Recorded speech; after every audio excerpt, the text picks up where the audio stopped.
Եվրամիության արտաքին գործերի և անվտանգության քաղաքականության հարցերով գերագույն ներկայացուցիչ Կայա Կալասի Հայաստանին հիբրիդային սպառնալիքների դեմ պայքարելու համար օգնություն տրամադրելու հայտարարությունը տեղական ընդդիմությանը հանգիստ չի տալիս։ Կայա Կալասը, հիշեցնենք, Հայաստանի Հանրապետության արտգործնախարար Արարատ Միրզոյանի Բրյուսել կատարած այցի համատեքստում հայտարարել էր, որ Հայաստանը Եվրամիությունից աջակցություն է խնդրել 2026 թվականի խորհրդարանական ընտրություններից առաջ արտաքին միջամտության դեմ պայքարի համար։ Ավելի վաղ Կայա Կալասը նաև հայտնել էր, որ սպասվելիք ընտրություններին ընդառաջ Ռուսաստանն ակտիվացրել է ապատեղեկատվության արշավը։ Կալասը նշել էր, որ Եվրամիությունը 15 միլիոն եվրո կտրամադրի Հայաստանին խաղաղության և դիմակայունության ամրապնդման, ինչպես նաև աջակցություն տեղեկատվական դաշտում մարտահրավերներին դիմակայելու համար։ Հայաստանի Հանրապետության արտաքին գերատեսչության խոսնակը պարզաբանել էր, որ Հայաստան-Եվրամիություն համագործակցությունը ներառում է նաև ընտրական գործընթացը։ Հանուն Հանրապետության կուսակցության արտաքին գործերի քարտուղար Արնոլդ Բլեյանը ողջունում է Հայաստանի դիմումն ու Եվրամիության որոշումը։ Միևնույն ժամանակ համարում է, որ Հայաստանը նաև տնային առաջադրանք ունի կատարելու։ Այն առումով, որ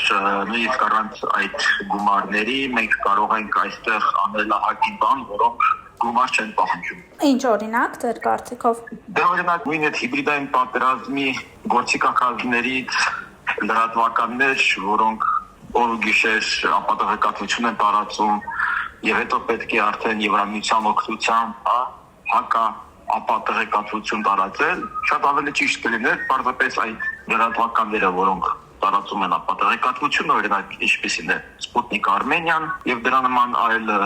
լրատվականներ պարզապես փակել։ Թվում է, թե ամենաշատ լրատվական ռեսուրս ունեցող խորհրդարանական ընդդիմությունն ընտրություններին մասնակցելու հայտ ներկայացրած ընդդիմությունը պետք է շահագրգռված լիներ, որ Հայաստանում նախընտրական պայքարն անցնի ազատ ու թափանցիկ մթնոլորտում առանց արտաքին միջամտությունների, բայց ոչ ընդդիմադիրները Կալասի հայտարարությունից հետո արդեն մի քանի օր է ցայտնոտի մեջ են։ Ինչպես նկատել է Հայաստանի Հանրապետության վարչապետի աշխատակազմի ղեկավար Արայիկ Հարությունյանը, նեղսրտածների ցանկից կարող ենք հասկանալ, ովքեր են կազմակերպում հիբրիդային հարձակումները եւ ովքեր են հիբրիդային գործիքները։ Առաջամարտիկը թերևս Հայաստան խմբակցության պատգամավոր Իշխան Սաղաթելյանն է, ով մեկ հայտարարություն է տարածում այս թեմայով, մեկ տեսաուղերձ է հղում, հայտարարելով, թե Եվրամիությունը միջամտում է Հայաստանի ներքին գործերին, ուզում են չեզոքացնել ընդդիմադիր ուժերին։ Ինչու Իշխան Սաղաթելյանը հենց ընդդիմադիրներին տեսավ Կալասի հայտարարության մեջ։ Պարզից էլ պարզ է, խորհրդարանական ընդդիմությունն ակնհայտորեն ուղղորդվում է Ռուսաստանից։ Լյուստրացիան շարունակվում է։ Նախորդին էլ Հայաստանին տրամադրվելիք օգնությունից նեղսրտել էր Հայաստան խմբակցության մեկ այլ պատգամավոր Գառնիկ Դանիելյանը, ում կարծիքով ուշադրություն Հայաստանը Եվրամիությունից փող է քերում ընդդիմադիրներին պախարակելու համար։ Դուրս է գալի, որ Հայաստանի իշխանությունները համենայն դեպս նաև հերքումը չկա, Հայաստանի իշխանությունները այդ գումարները, այսպես ասած, քերում են Եվրոպայից սեփական կարիքների համար։ Այդ հիբրիդային պատերազմ ասելով իրենք այդ ամբողջ այդ նյութական ռեսուրսը, գումարը օգտագործելու են ընդդիմադիր ուժերին պախարակելու, խարազանելու եւ մնացած այլ գործողությունների համար։ Տագնապած է նաև Սերժ Սարգսյանի պատիվ ունեմ խմբակցությունը։ Հայկ Մամիջանյանը հայտարարում է, թե Եվրամիության աջակցությունը քարտ բլանշ է ընդդիմադիրների դեմ բռնաճնշումների համար եւ իբրև թե Նիկոլ Փաշինյանին իշխանություն պահելու համար գումար է պետք։ Սա ուղիղ ներգործություն է ներպետական գործերը։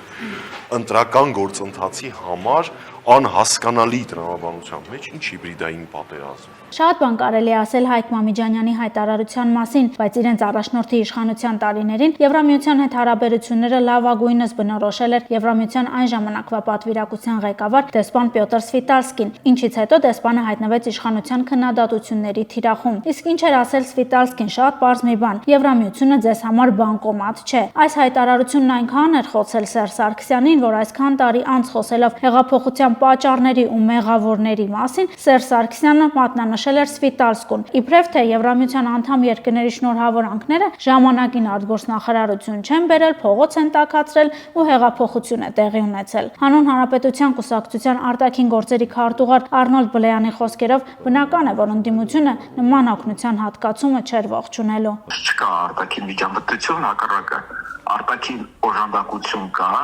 դիմագրավելու արտաքին միջամտությանը նախընտրական process-ներին։ Մեկ դեպքում այդ արտաքինը Եվրոպական միությունն է, որ օժանդակում է դիմագրավել այդ հնարավոր եւ ակներեւ ավելի շուտ միջամտությանը Ռուսաստանի կողմից մեր հետընտրական process-ներին։ Եվ իրենք դա գործում են լրատվականների, մեդիայի ինֆլուենսերների,